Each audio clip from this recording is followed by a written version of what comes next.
Revanth cabinet లో ఏం జరగాలి, ఏం జరుగుతోంది? సీఎంఓ అధికారులకు మంత్రులకు మధ్య సమన్వయం కుదరడం లేదా? మంత్రివర్గం ఎజెండా కూర్పులో అధికారుల ఓవర్ యాక్షన్ అమాత్యులకు ఆగ్రహం తెప్పిస్తుందా? తమకు తెలియకుండానే ఎజెండా రూపొందిస్తున్నారన్న అసహనం మంత్రులకు మంట పుట్టిస్తోందా? పాలన గురించి పట్టించుకోకుండా ప్రగతి గురించి ఇటు పట్టింపు లేకుండా తెలంగాణ కేబినెట్ కేవలం రాజకీయ అంశాల చర్చ కోసమే సాగుతోందా? అసలు సంగతి తెలిసినా రేవంత్ కావాలనే లైట్ తీసుకుంటున్నారా? తెలంగాణ పొలిటికల్ సర్కిల్స్ లో జరుగుతున్న చర్చ ఏంటి?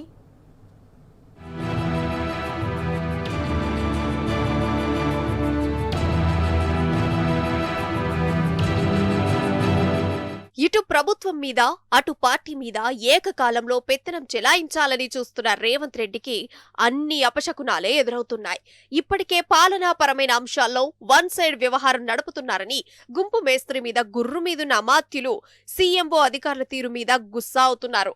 రాష్ట్ర అభివృద్ధికి తీసుకోవాల్సిన అంశాలపై చర్చ జరగాల్సిన కేబినెట్ దారి తప్పుతుందని, రాజకీయాలు తప్ప సమావేశంలో మరో మాట ఉండటం లేదని మంత్రులు మండిపడుతున్నారు.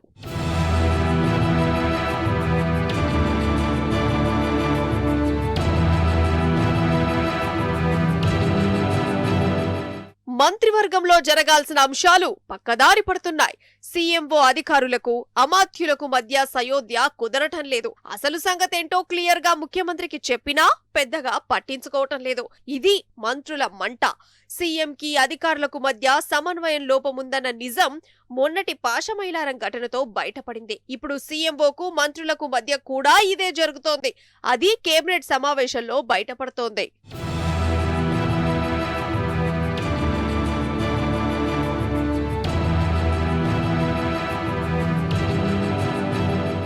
మామూలుగా మంత్రివర్గం సమావేశం, ప్రగతి పనుల పరిశీలన, అధికారుల వివరణతోనే మొదలవుతాయి. కానీ అధికారంలోకి వచ్చిన నాటి నుంచి రేవంత్ కేబినెట్ డిఫరెంట్ గా డీల్ చేస్తోంది.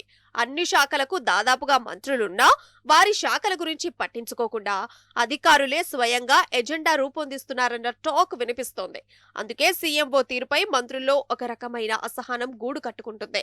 కేబినెట్ ఎజెండా తయారీ సమయంలో తమను ఎందుకు సంప్రదించటం లేదని ఓ మంత్రి సీఎంఓ అధికారులను ఇటీవల నిలదీసినట్టు తెలుస్తోంది. తమ శాఖల సమాచారం ఎజెండాలో పొందుపరచాలని ఇచ్చినా సీఎంఓ అధికారులు పెద్దగా పట్టించుకోవటం లేదని, ఆ మాటకొస్తే ఎజెండాలో తామిచ్చిన అంశాలే కనిపించటం లేదని మంత్రులు సీరియస్ అవుతున్నారు.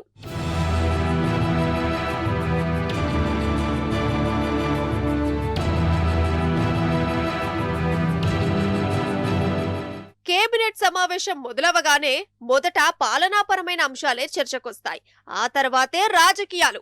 అధికారుల నుంచి తీసుకోవాల్సిన వివరణ తీసుకొని వారిని బయటకు పంపిస్తారు. ఆపై ముఖ్యమంత్రి మంత్రులతో కూర్చొని రాజకీయాల గురించి చర్చిస్తారు. ఇది ఏ కేబినెట్ సమావేశంలోనైనా కామన్ గా జరిగే అంశం. కానీ గుంపు మేస్త్రి అధికారంలోకి వచ్చిన తర్వాత అన్నీ మారిపోయాయి. అంతా మారిపోయింది. పాలన గాడి తప్పింది.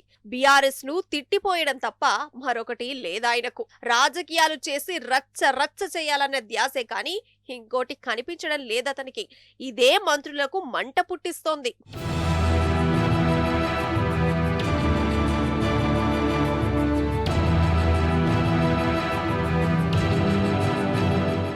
మూడు నాలుగు కేబినెట్ సమావేశాల్లో విచిత్రమైన పరిస్థితి కనిపిస్తోంది. అధికారుల ముందే రాజకీయ అంశాలనే ప్రధానంగా చర్చకు తెస్తున్నారు ముఖ్యమంత్రి. అందుకే ఎక్కడ ఉన్నా రాజకీయాలేనా అని మంత్రులు నొసలు ముడేస్తున్నారు. సభల్లోనైనా సమావేశాల్లోనైనా ఇవే రాజకీయాలైతే పాలన చేసేదెప్పుడు, ప్రగతి చూపించేదెప్పుడంటూ పెదవి విరుస్తున్నారు. 6 గ్యారంటీలను అటకెక్కించామన్న అసంతృప్తి ప్రజల్లో పెల్లుబికిన వేళ కేబినెట్ లో ఇలాంటి చర్చలతో రచ్చ చేయడం సరికాదంటూ ముఖ్యమంత్రికి దగ్గరగా ఉన్న కొందరు మంత్రులు చూచాయగా ఆయనకు చెప్పారట.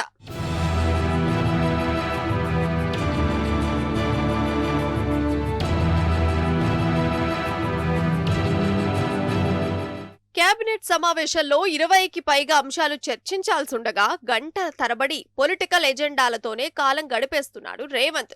1-2 పాలనపరమైన అంశాలను ప్రస్తావిస్తూ మామా అనిపిస్తున్నాడు.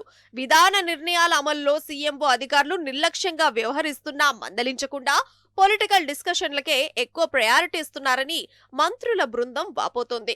కనీసం రాబోయే కేబినెట్ భేటీలోనైనా తీరు మారాలని చెబుతున్నారు.